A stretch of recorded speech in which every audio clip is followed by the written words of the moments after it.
జగన్మోహన్ రెడ్డి గారు ప్రజలందరూ అనుకున్నారండి. ఏమనంటే, ఎప్పుడు జగన్మోహన్ రెడ్డి గారు బయట మీటింగ్ పెట్టినా బటన్ నొక్కటానికి, లేదంటే వీళ్ళని విమర్శించడానికి అని ప్రజలందరూ అనుకునేవారు. ఈ నెల రోజులు చూస్తే మన చంద్రబాబు నాయుడు గారు కూటమి ప్రభుత్వ సీఎము రోజుకి 2, 3 మీటింగ్‌లు పెట్టి ఎక్కడ పడితే అక్కడ పర్యటిస్తున్నారండి. ఇది ఎలా చూద్దామంటారండి అది? అంటే చంద్రబాబు నాయుడు గారి పాలనా వైఖరి ఎట్లా ఉంటది? హ్మ్. ఆయన ప్రజలతో ఏ విధంగా మమేకం అవుతారనేది మనం ఈ రోజు కొత్తగా చూడాల.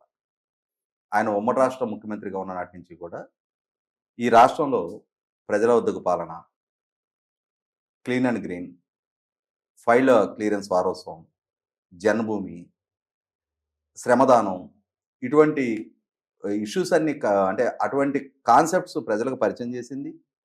పాలన ప్రజలకు చేరువ చేసింది. పాలనాధినేతగా ఉండే ముఖ్యమంత్రి నిత్యం ప్రజలతో మమేకం అవటం అనేది మనం చంద్రబాబు నాయుడు గారి నుంచే చూసాం. ఆయన ఆకస్మిక తనిఖీలని చెప్పని ఎప్పుడు ఏ జిల్లాకి పర్యటనకు వచ్చేవారో కూడా ముందుగా ఊహకు అందని విధంగా పర్యటించేవారు. హ్మ్. ఒక రకంగా అధికార వ్యవస్థను పరుగులెత్తించిన చంద్రబాబు నాయుడు గారిని మనం చూస్తున్నాం గతంలోనే. కాకపోతే ఏంటంటే పాలకులంటే ఎలా ఉండాలి అనేది చంద్రబాబు నాయుడు గారి ద్వారా సమాజానికి పరిచయం అయింది. పాలకులు ఎలా ఉండకూడదో కూడా జగన్మోహన్ రెడ్డి గారి ద్వారా పరిచయం అయింది. ఎందుకంటే ఇదే జగన్మోహన్ రెడ్డి గారు 2019కి ముందు ప్రతిపక్ష నాయకుడిగా ఉన్న రోజున ఆయన సుదీర్ఘకాలం పాదయాత్ర చేశారు. సుదీర్ఘ దూరం పాదయాత్ర చేశారు. ఆ పాదయాత్ర చేసిన సందర్భంలో నిత్యం ప్రజలతో మమేకం అయ్యేవారు. ప్రతిరోజు కొన్ని వందల మందిని ఆయన ఒక దగ్గర నిలబడితే వాళ్ళు బారులు తీరి ఆయన దగ్గరికి వస్తుంటే, ముఖ్యంగా మహిళలు వాళ్ళని తలలు నిమిరి ముద్దులు పెట్టి, అదే జగన్మోహన్ రెడ్డి గారు ఒకసారి పాలకుడిగా బాధ్యతలు చేపట్టిన తర్వాత ఆయన ఇంటికి పరిమితం అయ్యారు. ఆఖరికి తన పార్టీకి సంబంధించిన పార్లమెంటు సభ్యులు బల్లి దుర్గాప్రసాదరావు గారు కరోనా సందర్భంలో చనిపోతే, సరే కోవిడ్ ప్రోటోకాల్స్ ఉన్నాయి, ఆ కుటుంబ సభ్యులను పరామర్శించడానికి ఏమైంది? అదే జగన్మోహన్ రెడ్డి గారు తర్వాత రోజుల్లో చల్లా రామకృష్ణారెడ్డి గారు ఎమ్మెల్సీ గారు చనిపోతే వెళ్ళి పరామర్శ చేసి వచ్చారు కదా. అంటే ఇక్కడ సెలెక్టివ్గా తనకు నచ్చితే ఇంట్లో నుంచి బయటికి రావటం, నచ్చకుంటే ఇంటికి పరిమితం కావటం. ఒకవేళ ఎప్పుడైనా బయటకు వస్తే కూడా ఏంటంటే చెట్లు నరకాలి, బ్యారికేడ్లు కట్టాలి, పరదాలు కట్టాలి, వేల మంది పోలీసులు పహరాలు గాయాలి, షట్టర్లు దింపేయాలి. అంటే ఈ విధమైన ఒక నిర్బంధంతో ఒక ఐసోలేటెడ్గా ఆయన ఒక చుట్టూ గిరిగీసుకొని ఆ పర్యటనలు, ఆ పాలన ముగించాడు ఆయన. ఒకనాడు ఇటువంటి కరుణరసం కురిపించే నాయకుడు కదా మనకు కావాలని ఆయన మీద ఒక నమ్మకంతో అభిమానంతో ఓట్లేసిన ప్రజలే ఇటువంటి పాలకుడు మాకొద్దు అని చెప్పని ఆనాడు 151 స్థానాలు కట్టబెడితే ఇవాళ 11 స్థానాలకు పరిమితం చేశారు. కాబట్టి ఆ వ్యత్యాసం చంద్రబాబు నాయుడు గారికి జగన్మోహన్ రెడ్డి గారికి మధ్య మొదటి నుంచి ఉంది. చంద్రబాబు నాయుడు గారు ఏ నిర్ణయం తీసుకున్నా మోర్ డెమోక్రటిక్గా తన పార్టీ సహచరులు, ప్రభుత్వంలో తన మంత్రివర్గ సహచరులు, పార్టీలో పాలిట్ బ్యూరో స్థాయి వరకు చర్చించి ఈ విధాన నిర్ణయం తీసుకోబోతున్నాం, మీ అభిప్రాయాలు ఏంటి అని చెప్పని అందరి అభిప్రాయాలు తీసుకొని వాటి గురించి మంచి చెడ్డలు బేరీ చేసుకున్న తర్వాత ఒక పాలసీ డెసిషన్ ప్రకటించేవారు. పార్టీలో అభ్యర్థిత్వాల ఖరారైనా, ఎవరికైనా పదవుల పంపిణీ అయినా, ప్రభుత్వ పరంగా ఏదైనా ఒక పథకాన్ని ప్రకటించాలి అన్నా కూడా లోతైన చర్చ జరిపిన తర్వాతే ఆయన ఆ విధమైన అంటే ప్రకటన ఆయన నోటి నుంచి వచ్చేది. అంటే ఇక్కడ ఏమర్థమవుతుంది? 10 మందితో కన్సల్ట్ చేయటం అని అంటే 10 మంది అభిప్రాయాలకు విలువ ఇవ్వటం అని అంటే అది ప్రజాస్వామ్య స్ఫూర్తికి దర్పణం పడతా ఉంది. జగన్మోహన్ రెడ్డి గారు ఏకపక్ష వైఖరి. ఆయన ఎవరితో సంప్రదించేవారో తెలియదు. కనీసం ఆ పార్టీలో డెసిషన్ మేకింగ్ అథారిటీయే లేదు. ఇవాళ జనసేన పార్టీ ఉంది, పొలిటికల్ అఫైర్స్ కమిటీ అని ఉంది, తెలుగుదేశం పార్టీలో పాలిట్ బ్యూరో అని ఉంది, వైసీపీ పార్టీలో విధాన నిర్ణాయక వ్యవస్థ ఏంటి? ఎవరు సభ్యులు అందులో? అసలు ఆ వ్యవస్థ ఉందా? అసలు ప్రజాస్వామ్య స్ఫూర్తి కనపరిచే విధానం ఆ పార్టీలో ఉందా? జగన్మోహన్ రెడ్డి గారు ముఖ్యమంత్రిగా బాధ్యతలు చేపట్టిన తర్వాత తన శాసనసభ్యులతోటి లెజిస్లేచర్ పార్టీ మీటింగే 3 ఏళ్ల తర్వాత ఏర్పాటు చేశాడు ఆయన. పార్టీ ప్లేనరీ 3 ఏళ్ల తర్వాత ఏర్పాటు చేసుకున్నాడు ఆయన. ఆ 4 గోడలకు పరిమితం అయిపోయిన పాలకుడు జగన్మోహన్ రెడ్డి. కొద్దిమంది ఆంతరంగికులు. ఎవరెవరు ఆంతరంగికులు? మొన్న సీట్ల పంపిణీ అప్పుడు చూసాం కదా, ముఖ్యమంత్రిగా జగన్మోహన్ రెడ్డి గారు, ప్రభుత్వ సలహాదారుడిగా సజ్జల రామకృష్ణారెడ్డి, సీనియర్ మంత్రి పెద్దిరెడ్డి రామచంద్రారెడ్డి, ఆయన కొడుకు మిథున్ రెడ్డి, విజయసాయిరెడ్డి, వీళ్ళకి తోడు ఐఏఎస్ అధికారి ధనంజయ రెడ్డి. వీళ్ళతోటి మాత్రమే కన్సల్ట్ చేస్తా, ఎవరికి టికెట్ ఇస్తున్నాము, ఎవరికి నిరాకరిస్తున్నాము అనేది కనీసం నిరాకరణకు గురవుతున్న శాసనసభ్యుని పిలిచి మాట్లాడే సాంప్రదాయాన్ని కూడా పాటించకుండా, వాళ్ళని గేటు లోపలకు కూడా ఎలో చేయని ఒక రకమైన నియంతృత్వ ధోరణి జగన్మోహన్ రెడ్డి ప్రదర్శించారు. ఆయనకి చంద్రబాబు నాయుడు గారికి అసలు పొంతనే లేదు.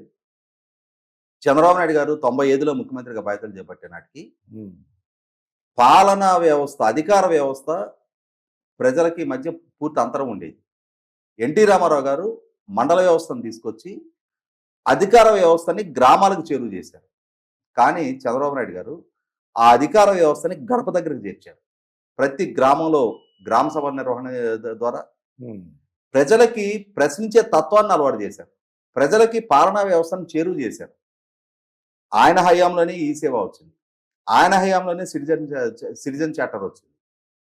ఇవాళ మనం ఎంఆర్ఓ ఆఫీస్కి వెళ్ళినా, మున్సిపల్ ఆఫీస్కి వెళ్ళినా అక్కడ సిటిజన్ చార్టర్ బోర్డు డిస్ప్లే అవుతూ ఉంటుంది. పౌరుల హక్కులు, పౌరులకి అందించాల్సిన సేవలు, ఏ దరఖాస్తు, ఓ బర్త్ సర్టిఫికేట్ కోసం అధికారికి దరఖాస్తు చేస్తే ఎంత టైంలోగా దాన్ని పర్సూ చేయాలి, అంటే సేవ పొందటం పౌరుడికున్న హక్కు, సేవ చేయటం వాళ్ళ విధి అనేది డిస్ప్లే చేస్తూ పౌరుల హక్కుల్ని తెలియజేస్తా పౌర సేవల గురించి వివరణాత్మకంగా సిటిజన్ చార్టర్స్ ఉన్నాయి. ఇవి చొరవ చూపించింది చంద్రబాబు నాయుడు గారు. ముఖ్యంగా ప్రభుత్వ కార్యాలయాల చుట్టూ తిరిగే పని లేకుండా ఈ సేవకి వెళ్ళి ఒక దరఖాస్తు పెడితే ఆ సర్టిఫికెట్ ఈ సేవ నుంచే పొందే వెసులుబాటు కలిగటం, అంటే సాంకేతికత ద్వారా పౌర సేవలను ప్రజలకు చేరువ చేసిన వ్యక్తి చంద్రబాబు నాయుడు గారు. అదే ఒరవడి ఇప్పుడు 2024 ఎన్నికల్లో నెగ్గిన తర్వాత కూడా ఇప్పుడు మరింత గురుతర బాధ్యత ఆయన మీద ఉంది. ఒక విధ్వంసం నుంచి ఈ రాష్ట్రాన్ని పునర్నిర్మాణం చేయాలి. జగన్మోహన్ రెడ్డి గారు సృష్టించిన ఒక అరాచకం, వ్యవస్థల విధ్వంసం, ఆర్థిక సంక్షోభం, ఈ స్థితి నుంచి రాష్ట్రానికి రాజధాని నిర్మాణం జరగాలి, రోడ్డు ఇన్ఫ్రాస్ట్రక్చర్ నిర్మాణం జరగాలి, అదే సందర్భంలో యువతకు ఉపాధి కల్పన జరగాలి, పెట్టుబడులు రప్పించాలి, ఆర్థిక స్థిరత్వం సాధించాలి. మరి ఇంత గురుతర బాధ్యత తల మీద ఉన్నప్పుడు ఆయన జగన్మోహన్ రెడ్డి 5 సంవత్సరాల కాలం గడిపినట్టుగా ప్యాలెస్కు పరిమితం అయ్యి చంద్రబాబు నాయుడు గారు కూడా ప్రజల మధ్యకి రాకుంటే ప్రజలు ఆయన మీద కనపరిచిన నమ్మకం, జగన్మోహన్ రెడ్డికి చంద్రబాబు నాయుడు గారికి మధ్య ఆ వ్యత్యాసం ఉందనే కదా ప్రజలు చంద్రబాబు నాయుడు గారిని ఎంపిక చేసుకుంది. కాబట్టి చంద్రబాబు నాయుడు గారు ఆయన శైలికి అనుగుణంగానే చంద్రబాబు నాయుడు గారి నుంచి ఏమి ప్రజలు ఆశించి ఆ స్థాయి విజయం ఆయన కట్టబెట్టారో ఆ స్థాయి పనితీరు ఆయన కనపరుస్తూ ఉన్నారు. జగన్మోహన్ రెడ్డి గారికి ఇప్పుడు ప్రజలు గుర్తుకొస్తా ఉన్నారు. పులివెందుల పర్యటన చేసిన సందర్భంగా ఆయన నియోజకవర్గ పర్యటనలో కూడా బ్యారికేడ్లు పెట్టుకొని పర్యటించిన జగన్మోహన్ రెడ్డి గారు వాళ్ళ జిల్లాలో అన్నమయ్య ప్రాజెక్టు బ్రీచ్ అయితే నవంబర్ 19, 2021 సంవత్సరం ఒక ప్రాజెక్టు కొట్టుకుపోయి 46 విలువైన ప్రాణాలు కోల్పోయి కొన్ని గ్రామాలు వేలాది ఎకరాలు ఇసుక మేటలు వేసి ఆస్తి నష్టం జరిగితే వాళ్ళని పరామర్శ చేయడానికి డిసెంబర్ 2వ తారీఖు వెళ్ళాడు, 13 రోజుల తర్వాత. అటువంటి జగన్మోహన్ రెడ్డి గారికి ఇప్పుడు ఓడిన తర్వాత ఇప్పుడు పులివెందుల నియోజకవర్గం ప్రజలు గుర్తుకొచ్చారు. ఇప్పుడు అక్కడికి వెళ్ళి ప్రజల్ని మీ సమస్యలు ఏంటో చెప్పండి అని అడుగుతున్నారు. అధికారం చేతిలో ఉంది, వ్యవస్థల చేతిలో ఉన్నాయి, వనరుల చేతిలో ఉన్న రోజు ఆ ప్రజల సమస్యలు ఏంటనేది వినున్నట్టయితే వాటిని పరిష్కారం చేయడానికి వెసులుబాటు దక్కుండేది. ఇవాళ ప్రజలు మిమ్మల్ని ఓడగొట్టు కూర్చోబెట్టి నాగలను చేశారు. ఇవాళ ఏ సమస్యలు మీ దృష్టికి తెస్తే మాత్రం మీరు ఏం చేయగలుగుతారు? మీరు శాసనసభకే హాజరు గారు, మీ దృష్టికి మాకు ఈ సమస్య ఉంది పరిష్కారం చేయమని చెప్పని మీ నియోజకవర్గం నుంచి వస్తారు, మీరేం చేయగలుగుతారు? మీ దగ్గర ప్రభుత్వంతో కోఆర్డినేట్ చేసుకొని ఈ సమస్యలు పరిష్కరించగలండి నా నియోజకవర్గానికి సంబంధించి అని చెప్పని నివేదించే లౌక్యం లేదు. మూర్తిపై ఉంచిన అహంభావానికి ప్రత్యేక మీరు. కాబట్టి ఇవాళ ఈ కొత్తగా ఈ డ్రామాలు మొదలుపెట్టిన రిసీవ్ చేసుకోవడానికి ప్రజలు సిద్ధంగా లేరు. ఇప్పుడు అధికారం కోల్పోయారు కాబట్టి ఇప్పుడు మళ్ళీ ప్రతి వారం ప్రజా దర్బార్లు పెడతారట. అంటే ఏం చేయడానికి? ఏ అధికారం మీ చేతిలో ఉంది? ఏ నిర్ణయాధికారం మీ దగ్గర ఉంది? ఏ వ్యవస్థలు మీ చేతిలో ఉన్నాయి? ఏ వనరులు మీ చేతిలో ఉన్నాయి? మా గ్రామానికి రోడ్డు ఏమని మిమ్మల్ని అడుగుతారు. ఏయించగలిగే సామర్థ్యం మీ దగ్గర ఉందా? ఆ ఉన్న రోజు ప్రజలను దూరంగా పెట్టారు. ప్రజల సమస్యలు వినటానికి, ప్రజల సమస్యలు కాదు, మీ పార్టీ ద్వారా ఎంపికైన ఎమ్మెల్యేలకు కూడా అపాయింట్మెంట్ ఇవ్వాలి. ఈ పరిస్థితుల్లోనే కదా కోటమిరెడ్డి శ్రీధర్ రెడ్డి గారు లాంటి వాళ్ళు విభేదించి వెళ్ళిపోయింది.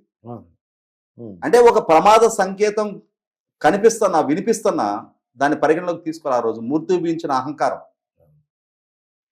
ఈ రోజు ఎన్ని కుప్పిగంతులు పిల్లి మొగ్గలేసే ప్రయత్నం చేసినా చంద్రబాబు నాయుడు గారు ఆయన ఎంపిక చేసుకున్న యువ బృందం 17 మంది మొట్టమొదటిసారిగా మంత్రులుగా ప్రమాణ స్వీకారం చేసిన వాళ్ళు ఉన్నారు. 25 మందిలో 10 మంది మొట్టమొదటిసారిగా చట్టసభకు ఎన్నికైన శాసనసభ్యులు ఉన్నారు. ఆ మంత్రివర్గంలో మోర్ ఎనర్జెటిక్గా, సమిష్టిగా, ఎవరి శాఖ గురించి వాళ్ళు సమన్వయం చేసుకుంటా, అవగాహన పెంచుకుంటా వాళ్ళు ప్రజల్లోకి చొచ్చుకెళ్తున్నారు.